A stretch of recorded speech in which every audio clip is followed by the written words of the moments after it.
হচ্ছে।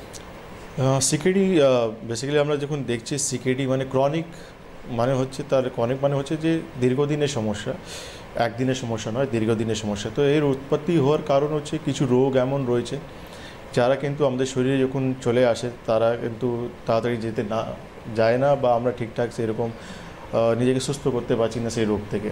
যেমন ডায়াবেটিস আর হাইপারটেনশন এখন সবথেকে বড় কারণ হয়ে গেছে, যার জন্য কিন্তু আমরা দেখতে পাই যে কি সিকেডি কেসেস প্রচুর বাড়তে চলেছে। তারপর হচ্ছে আমরা দেখি আমাদের কিডনিতে যখন সিস্ট হয়ে যায়, সিস্ট যখন আস্তে আস্তে সাইজে বাড়ে তখন আলটিমেটলি তারপর আমাদের যখন প্রেশার বাড়ে টিস্যুটা ড্যামেজ হয়ে আমাদের সিকেডি আমরা টার্ন করে যায়। বা কোনো অবস্ট্রাকশন, যেমন আমাদের পোস্টেড বা এনলার্জ হয়ে যায়, বা কোনো স্টোন ফর্ম করে গেছে আমাদের, সেখান থেকে আমাদের সিকেডি টার্ন করে যেতে পারে। বা কোনো রিকারেন্ট ইনফেকশন আমরা দেখি, যেটা পাইলোনেফ্রাইটিস আমরা বলি, বারবার রিকারেন্ট ইনফেকশন হয়ে যাচ্ছে আমাদের, সেখান থেকে আমাদের এই প্রবলেমটা হতে পারে। বা আমাদের কোনো কারণে যেন আমাদের স্ট্রিকচার হয়ে গেছে, ইউরিন ব্ল্যাক ফ্লো হচ্ছে, তখন আমরা দেখতে পারি সেখান থেকে আমরা সিকেডি টার্ন করে যেতে পারি।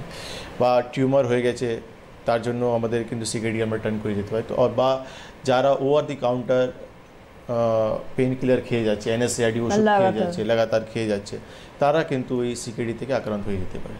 তো এতগুলো আমরা কারণ বুঝতে পারছি যে একটা কিডনিকে ড্যামেজ করার জন্য এই কারণগুলোই যথেষ্ট। কিন্তু একটু আগে একটা কথা বলেছেন আপনি যে সিকেডি মানে ক্রনিক, অর্থাৎ একদিনে হয়নি রোগটি, দীর্ঘ বছর ধরে মানুষ ভুগছে গিয়ে যে ক্রনিকের জায়গায় পৌঁছে গিয়েছে। তো এইখানে আমি দাঁড়িয়ে প্রথমে বলবো যে কিডনির সমস্যা প্রথমে যখন শুরু হচ্ছে তার কি নির্দিষ্ট কোনো সিমটম সে দেয়? দেখুন সিকেডি মানে যখন সিকেডি আমাদের হচ্ছে মানে হচ্ছে কিডনি স্লোলি অ্যান্ড গ্র্যাজুয়ালি নিজের ফাংশনগুলোকে লস করে দিচ্ছে। মানে কিডনি আমাদের শরীরে কাজ হচ্ছে, আমাদের শরীর থেকে ওয়েস্ট প্রোডাক্টটাকে ফিল্টারে কাজ করছে, একদম তো আমাদের ছাঁকনি কাজ করছে, তো আমাদের শরীর থেকে টক্সিনগুলোকে রিলিজ করছে ইউরিনের মারফতে, আমাদের ব্লাড থেকে এক্সেস ওয়াটারকে ইউরিন মারফতে পার করছে, আমাদেরকে কিছু হরমোন এমন রিলিজ করে যেখানে কিন্তু আমাদের ব্লাড প্রেশারকে কন্ট্রোল রাখতে পারে, আমাদের হার্টকে স্ট্রং রাখতে পারে, আমাদের শরীরে হিমোগ্লোবিনটাকে ব্যালেন্স রাখার জন্য কিছু রিলিজ করে। তো কিডনি অনেক কিছু মাল্টিপল ফাংশন রয়েছে আমাদের। তো যখনই আমাদের কিডনির সমস্যা আছে তখন আমরা কিছু সিমটমস আমরা নিশ্চয়ই ফিল করতে পারি। যেমন আমরা ফিল করতে বলতে গেলে আমাদের ইউরিনেশনে আমাদের চেঞ্জেস আসে, বারবার আমরা ইউরিন করতে যাই, বা রাত্রেবেলা ঠিকঠাক ঘুম হচ্ছে না আমাদের, ক্র্যাম্প দেখি আমরা, মাসল ক্র্যাম্প দেখি আমরা, তারপর হচ্ছে লেথার্জি ভাব আমরা দেখি, কোনো কাজে আমরা কনসেন্ট্রেট করতে পারছি না, এনার্জি পাচ্ছি না আমরা, আমাদের তারপর হচ্ছে আমাদের সোয়েলিং একটা জিনিস চলে আসে।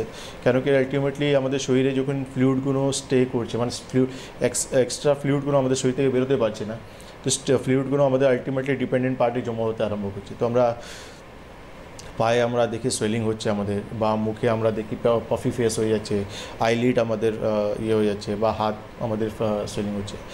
বা আমরা দেখি যখন সিমটমসটা বাড়ে, যখন আমাদের লাংসের দিকে আমাদের জলগুলো আসে, তখন আমরা দেখি নিঃশ্বাস নিতে আমাদের সমস্যা হচ্ছে, বা আমাদের চেস্ট জায়গায় চেস্ট যেখানে হার্টের জায়গায় আমাদের পেন হয়, চেস্ট রিজন আমাদের পেন হয়। কেন? এর মানে হচ্ছে জল আমাদের হার্টের লাইনিং পর্যন্ত পৌঁছে গেছে।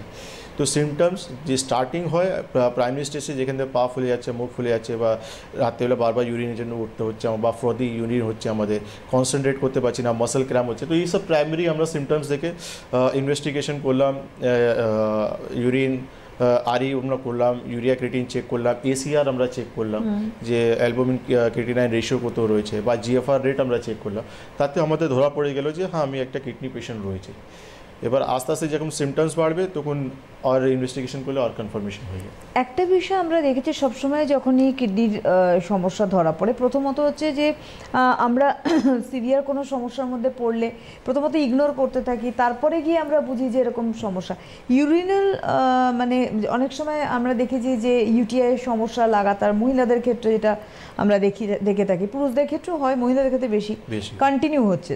এবার এই যে কন্টিনিউয়েশন অফ দিস প্রবলেম, এখান থেকে তার মানে আমরা সিকেডির দিকে যেতে, মানে সিকেডি না হোক কিডনি ডিজিজের দিকে যেতে পারি। হ্যাঁ, এক্স্যাক্টলি। কিডনি ডিজিজ আমাদের তো অনেক ধরনের কিডনি ডিজিজ হয়, শুধু আমাদের সিকেডি না, একেডি হয় আমাদের, সিকেডি হয় আমাদের, নেফ্রোটিক সিন্ড্রোম হয় আমাদের, তো গোমরা নেফ্রাইটিস বলে একটা সমস্যা হয় আমাদের। তো কিডনির প্রচুর ধরনের সমস্যা হয় আমাদের। তো ন্যাচুরালি আমরা যখন আপনি যেটা রিকারেন্ট ইউটিআই যে কথাটা বললেন, এটাও তো একটা কারণ হতেই পারে। কেন? আপনি রিকারেন্ট ইনফেকশন হচ্ছে, আর ইনফেকশন কেমন যে আমাদের ইউরিথ্রা থেকে কিডনি পর্যন্ত খুব তাড়াতাড়ি চলে যেতে পারে, আর কিডনিতে ইনফেকশন রিকারেন্ট হওয়ার মানে আমরা তো একটা কিডনি পেশেন্ট হয়ে যেতে পারি।